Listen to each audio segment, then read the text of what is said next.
India और China से, भारत और चाइना दोनों से माफी मांगना चाहूंगा। यानी वो धमकी दे रहा है अपने दोस्तों को कि अगर आप अमेरिका के दोस्त है तो डबल क्रॉस करने की कोशिश कभी मत करना, क्योंकि दुश्मनों से तो मैं लड़ रहा हूं, तुम्हें तो बिल्कुल खत्म कर दूंगा। हमारी नेबरिंग कंट्री की, इंडिया की एक बहुत बड़ी डिप्लोमेटिक विन हुई है। अगर ट्रंप जीत जाते हैं तो आप सोचिए कि ट्रंप ने वही काम करना है जो वो पहले करते रहे। अमेरिकन को सीखनी होगी। एक तो ये सीखना होगा कि they cannot be right all the time, और दूसरा ये कि दुनिया को लेक्चर देना, ये दो चीजें छोड़नी होंगी।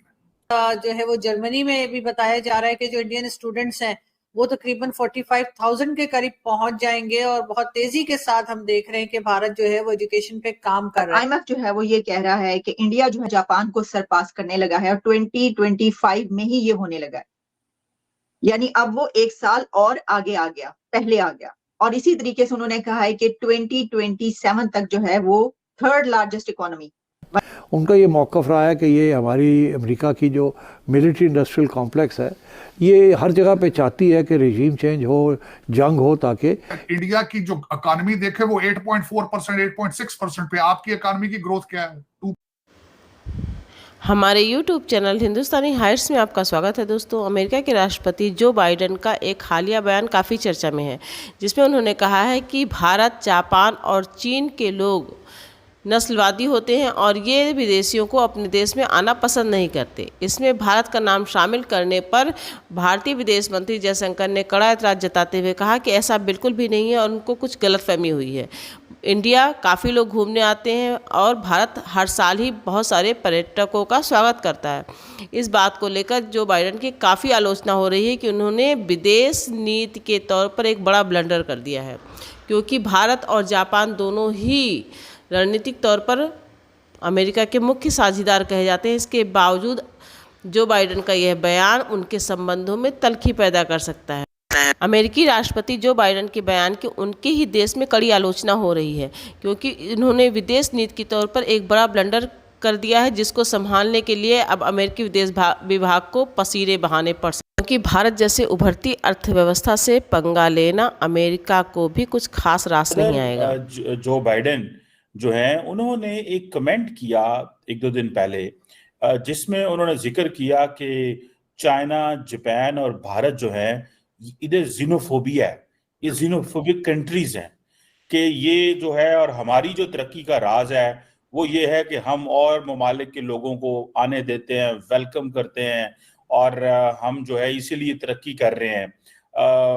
आप भारत के जो मिनिस्टर फॉर एक्सटर्नल अफेयर हैं डॉक्टर जयशंकर, उन्होंने भी इस पे कमेंट किया है और उन्होंने कहा है कि भाई हम तो ऐसे नहीं हैं, और दुनिया इंडिया आती है, और उन्होंने सिटीजनशिप अमेंडमेंट एक्ट का भी जिक्र किया है। तार साहब, आप क्या समझते हैं? एक तरफ अमेरिका के अंदर स्टूडेंट्स पे इतनी ज्यादा सख्त लाइन ली हुई है, इलेक्शंस भी आ रहे हैं, जो बाइडेन ने ऐसा क्यों कहना पड़ा, खास तौर पे ये जापान एंड इंडिया के बारे में, जो कि दोनों इत्तेहादी मुल्क हैं, चलो चाइना तो ठीक है राइवल है। How do you see this Joe Biden statement sir? Cheema साहब, मैं इंडिया और चाइना से, भारत और चाइना दोनों से माफी मांगना चाहूंगा उनकी स्टेटमेंट पे, क्योंकि बाबा जी मुझे लग रहा है उस दिन शायद दवाई नहीं खाई थी उन्होंने, या कुछ हो चुका था। दो चार चीजें हैं जो मेरा ख्याल है फ्यूचर में अमेरिकन को सीखनी होगी। एक तो ये सीखना होगा कि they cannot be right all the time, और दूसरा ये कि दुनिया को लेक्चर देना, ये दो चीजें छोड़नी होंगी। क्योंकि अब इनके ना अपने वो हालात हैं और ना ही इन्हें दूसरे देशों के बारे में, दूसरे कंट्रीज के बारे में इतना ज्यादा नॉलेज है। मेरे ख्याल में इनका जो ये स्टेटमेंट देना किसी फंड रेजर के अंदर परसों, ना सिर्फ दुनिया इसको क्रिटिसाइज कर रही है, अमेरिका के अंदर क्रिटिसाइज हो रहा है कि how can you compare yourself with China and India. दोनों की इकोनॉमीज डिफरेंट है, दोनों के कल्चर अलग है, जियोग्राफिक लोकेशन उनकी अलग है, उनके मजाहिब अलग हैं, उनके मजहब और हैं। आप how dare you talking about them. और फिर उसके बाद देखें कि इलेक्शन के इस क्रिटिकल टाइम के अंदर, जब पहले ही आपकी परफॉर्मेंस जीरो है और इमिग्रेशन आपका एक सबसे बड़ा नासूर है, आपका सबसे बड़ा मिस्टेक है, आपका सबसे बड़ा ब्लंडर है इस वक्त, और आपने उसी पटारी में से सांप निकाल लिया अपने लिए ही। मेरा ख्याल मैं अब उस पर मैं बताना ये चाहूंगा ये क्या है दरअसल हकीकत? ये एक लिबरल माइंडसेट है जो कि आपने देखा होगा माजी में हिलरी क्लिंटन ग्लोबलिज्म की बात करती थी, one world, one currency, one love. यार कैसी बातें कर रहे हो आप?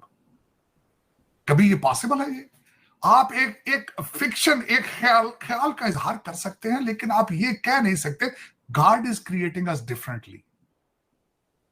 इक्वालिटी की बात सिर्फ सियासी तौर पर ठीक लगती है, वरना चीमा साहब, एक शख्स काला है, एक गोरा है, एक लंबा है, एक छोटा है, गॉड इज क्रिएटिंग इट। हाँ, इसमें आप ये, अच्छा फिर इकॉनमी की बात करते हैं, कहते हैं जी जापान तरक्की नहीं कर रहा, इंडिया तरक्की।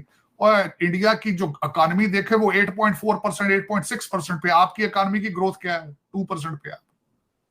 किस तरह आप कह सकते हैं कि आपने जो इलीगल इमिग्रेशन खोली हुई है, पूरा एक जो लूट सेल लगाई है, वो काम कर रही है?